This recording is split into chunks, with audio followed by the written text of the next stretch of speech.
नमस्कार, जय हिंद, वंदे मातरम। स्वागत है आपका उत्तर प्रदेश के टॉप 50 खबरों में। उत्तर प्रदेश के अयोध्या स्थित राम मंदिर ट्रस्ट में पूर्णकालिक सीईओ पद के लिए 18 उम्मीदवारों का इंटरव्यू शुरू हो गया है। इस दौरान उम्मीदवारों से जनेऊ धारण करने और शाकाहारी होने से जुड़े सवाल पूछे गए। ट्रस्ट का कहना है कि मंदिर की परंपराओं और मर्यादाओं के अनुरूप ही चयन प्रक्रिया आगे बढ़ाई जा रही है। साक्षात्कार में उम्मीदवारों के अनुभव और प्रशासनिक क्षमता को भी परखा जा रहा है। जल्द ही अंतिम चयन की घोषणा किए जाने की उम्मीद है। उत्तर प्रदेश में कक्षा 9 से 12 तक के छात्रों के लिए छात्रवृत्ति आवेदन प्रक्रिया आज से शुरू हो गई है, जबकि रिन्यूअल के लिए 25 अगस्त तक का समय दिया गया है। शिक्षा विभाग ने सभी पात्र छात्रों से समय रहते आवेदन करने की अपील की है। इस योजना का उद्देश्य आर्थिक रूप से कमजोर वर्ग के छात्रों को शिक्षा में सहायता प्रदान करना है। विभाग ने आवेदन प्रक्रिया को ऑनलाइन माध्यम से सरल बनाया है। अधिकारियों ने समय सीमा का पालन करने की सलाह दी है। उत्तर प्रदेश की राजधानी लखनऊ में समिट बिल्डिंग में चल रहे फर्जी कॉल सेंटर मामले में 9 पुलिस कर्मियों पर कार्रवाई की गई है, जिनमें से 3 को सस्पेंड कर दिया गया है। जांच में सामने आया कि कुछ पुलिस कर्मियों की मामले में संदिग्ध भूमिका थी। वरिष्ठ अधिकारियों ने इस लापरवाही को गंभीरता से लेते हुए तुरंत कार्रवाई के आदेश दिए। मामले की आगे की जांच जारी है। पुलिस विभाग ने भरोसा दिलाया है कि दोषियों को बख्शा नहीं जाएगा। उत्तर प्रदेश के हमीरपुर में बिजली विभाग के एसडीओ समेत कई लोगों को गिरफ्तार किया गया है, जिसमें नवजात शिशु चोरी की एक बड़ी साजिश का खुलासा हुआ है। पुलिस जांच में सामने आया कि आरोपी संगठित तरीके से इस अपराध को अंजाम दे रहे थे। पुलिस ने मामले में गहनता से जांच शुरू कर दी है। अधिकारियों ने बताया कि इस नेटवर्क से जुड़े अन्य लोगों की भी तलाश की जा रही है। मामले ने पूरे इलाके में सनसनी फैला दी है। उत्तर प्रदेश के गाजियाबाद में एक फैक्ट्री के अंदर सुपरवाइजर की कैंची से बेरहमी से हत्या कर दी गई, जिसका पुलिस ने खुलासा कर दिया है। जांच में सामने आया कि आपसी विवाद के चलते यह वारदात हुई। पुलिस ने घटना में शामिल आरोपियों की पहचान कर ली है। मामले की गहनता से जांच के बाद पुलिस ने पूरे घटनाक्रम को उजागर किया। अधिकारियों ने बताया कि आरोपियों के खिलाफ सख्त कानूनी कार्रवाई की जाएगी। उत्तर प्रदेश के नोएडा में एक पीजी में असमिया युवती की संदिग्ध परिस्थितियों में मौत हो गई, जबकि उसके साथ आया युवक फरार हो गया। घटना की जानकारी मिलते ही पुलिस मौके पर पहुंची और जांच शुरू कर दी। पुलिस ने बताया कि मौत के सही कारणों का पता लगाने के लिए पोस्टमार्टम कराया जा रहा है। फरार युवक की तलाश के लिए कई टीमें गठित की गई हैं। मामले की हर पहलू से जांच की जा रही है। उत्तर प्रदेश के वक्फ बोर्ड पर 1000 करोड़ रुपए के बड़े घोटाले का आरोप लगा है, जिसमें कब्रों की बिक्री जैसे गंभीर मामले सामने आए हैं। इस खुलासे के बाद प्रदेश में हड़कंप मच गया है। जांच एजेंसियों ने मामले की गहनता से पड़ताल शुरू कर दी है। कई अधिकारियों और पदाधिकारियों की भूमिका की भी जांच की जा रही है। सरकार ने दोषियों के खिलाफ सख्त कार्रवाई का भरोसा दिलाया है। उत्तर प्रदेश के 6 शहरों में अग्निवीर भर्ती रैली आयोजित की जाएगी, जिसके लिए अभियान 17 अगस्त से शुरू होगा। सेना की ओर से इस भर्ती प्रक्रिया की पूरी तैयारी कर ली गई है। बड़ी संख्या में युवाओं के इस रैली में शामिल होने की उम्मीद जताई जा रही है। प्रशासन ने भर्ती स्थलों पर सुरक्षा और व्यवस्था को लेकर विशेष इंतजाम किए हैं। युवाओं को समय पर आवश्यक दस्तावेजों के साथ पहुंचने की सलाह दी गई है। उत्तर प्रदेश और उत्तराखंड के बीच रक्षाबंधन के मौके पर रेलवे ने बड़ा तोहफा देते हुए 6 स्पेशल ट्रेनें चलाने का ऐलान किया है। इससे त्योहार के दौरान यात्रियों को आवागमन में काफी सुविधा मिलेगी। रेलवे प्रशासन ने बताया कि बढ़ती यात्री संख्या को देखते हुए यह फैसला लिया गया है। स्पेशल ट्रेनों का संचालन तय समय सारणी के अनुसार किया जाएगा। यात्रियों से समय पर टिकट बुक करने की अपील की गई है। उत्तर प्रदेश में युवाओं को स्वरोजगार के लिए 5 लाख रुपए तक ब्याज मुक्त लोन देने की योजना शुरू की गई है। सरकार का कहना है कि इससे युवाओं को अपना कारोबार शुरू करने में आर्थिक मदद मिलेगी। इस योजना का लाभ उठाने के लिए संबंधित विभाग में आवेदन करना होगा। सरकार का उद्देश्य बेरोजगारी को कम करना और स्वरोजगार को बढ़ावा देना है। युवाओं ने इस योजना का स्वागत करते हुए इसे राहत भरा कदम बताया है।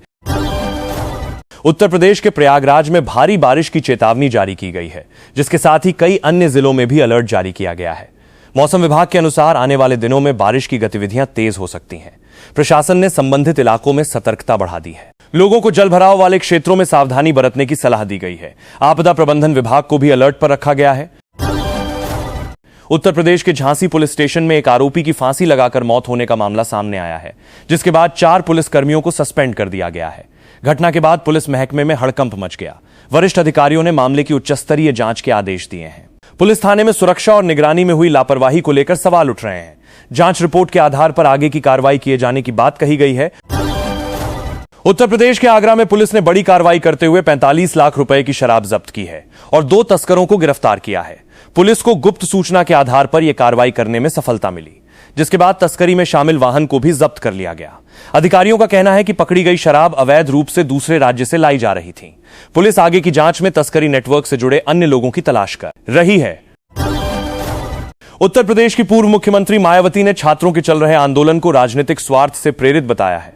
उन्होंने कहा कि कुछ दल छात्रों के मुद्दों का इस्तेमाल अपनी राजनीतिक रोटियां सेंकने के लिए कर रहे हैं। मायावती ने कहा कि छात्रों की वास्तविक समस्याओं का समाधान बातचीत और संवैधानिक तरीकों से होना चाहिए। उनके इस बयान के बाद प्रदेश की राजनीति में नई बहस छिड़ गई है। उत्तर प्रदेश के बुलंदशहर में गौमूत्र खरीद को लेकर एक नया पायलट प्रोजेक्ट शुरू किया गया है। इस योजना के तहत किसानों और गौशालाओं से गौमूत्र खरीदकर उसका उपयोग जैविक उत्पादों के निर्माण में किया जाएगा। प्रशासन का कहना है कि इससे किसानों की आय में बढ़ोतरी होगी और जैविक खेती को भी बढ़ावा मिलेगा। प्रोजेक्ट की सफलता के बाद इसे अन्य जिलों में भी लागू करने की योजना है। उत्तर प्रदेश के मेरठ बुलंदशहर हाईवे पर कार और बाइक की जोरदार टक्कर में 2 महिलाओं की मौके पर ही मौत हो गई। हादसे के बाद इलाके में अफरा तफरी मच गई और स्थानीय लोगों ने तुरंत पुलिस को सूचना दी। पुलिस ने शवों को कब्जे में लेकर पोस्टमार्टम के लिए भेज दिया है। प्रशासन ने हाईवे पर सुरक्षा इंतजाम बढ़ाने और तेज रफ्तार वाहनों पर नियंत्रण के निर्देश दिए हैं। उत्तर प्रदेश के बागपत में करीब 8 लाख शिव भक्तों ने कांवड़ यात्रा के दौरान जलाभिषेक किया। भारी संख्या में श्रद्धालुओं के पहुंचने से पूरा इलाका भक्तिमय माहौल में डूबा नजर आया। प्रशासन ने इतनी बड़ी संख्या में श्रद्धालुओं की सुरक्षा और सुविधा के लिए व्यापक इंतजाम किए थे।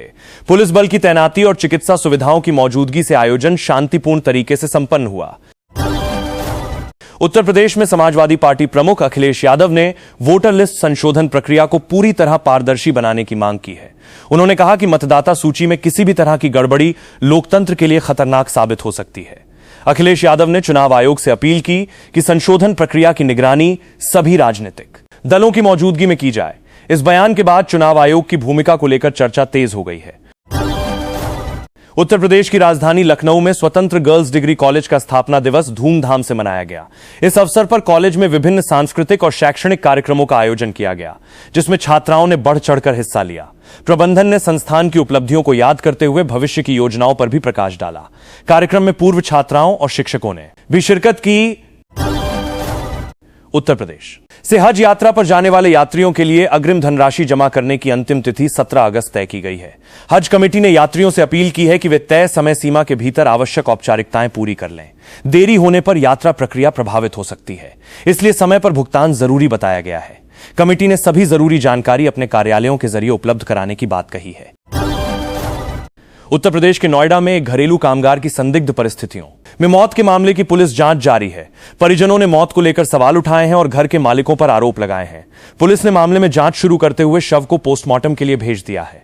अधिकारियों का कहना है कि रिपोर्ट आने के बाद ही मौत के असली कारणों का पता चल सकेगा। उत्तर प्रदेश हाईकोर्ट में प्रधानी व्यवस्था से जुड़ी एक जनहित याचिका पर सुनवाई हुई।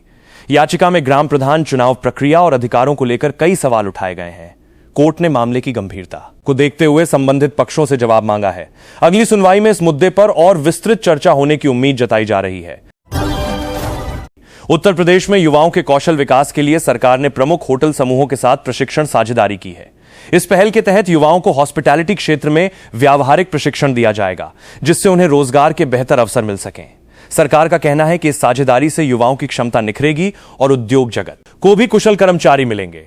प्रशिक्षण कार्यक्रम जल्द शुरू करने की योजना है। उत्तर प्रदेश में मौसम विभाग ने आने वाले दिनों में उमस बढ़ने के साथ ही आसमान में बादल छाए रहने का पूर्वानुमान जारी किया है। विभाग के अनुसार कुछ क्षेत्रों में हल्की बारिश की भी संभावना जताई गई है, जिससे तापमान में मामूली गिरावट आ सकती है। प्रशासन ने लोगों को मौसम की स्थिति के अनुसार सावधानी बरतने की सलाह दी है। विभाग लगातार मौसम की स्थिति पर नजर बनाए हुए है। उत्तर प्रदेश में स्वतंत्रता दिवस से पहले हर घर तिरंगा अभियान की तैयारियां जोरों पर हैं। प्रशासन का कहना है कि इस अभियान के तहत हर घर, संस्थान और सार्वजनिक स्थल पर तिरंगा फहराने के लिए लोगों को प्रेरित किया जा रहा है। विभिन्न विभागों को अभियान को सफल बनाने के लिए जरूरी संसाधन और तिरंगे उपलब्ध कराने के निर्देश दिए गए हैं। सरकार ने इसे राष्ट्रीय एकता और गर्व का प्रतीक बताया है।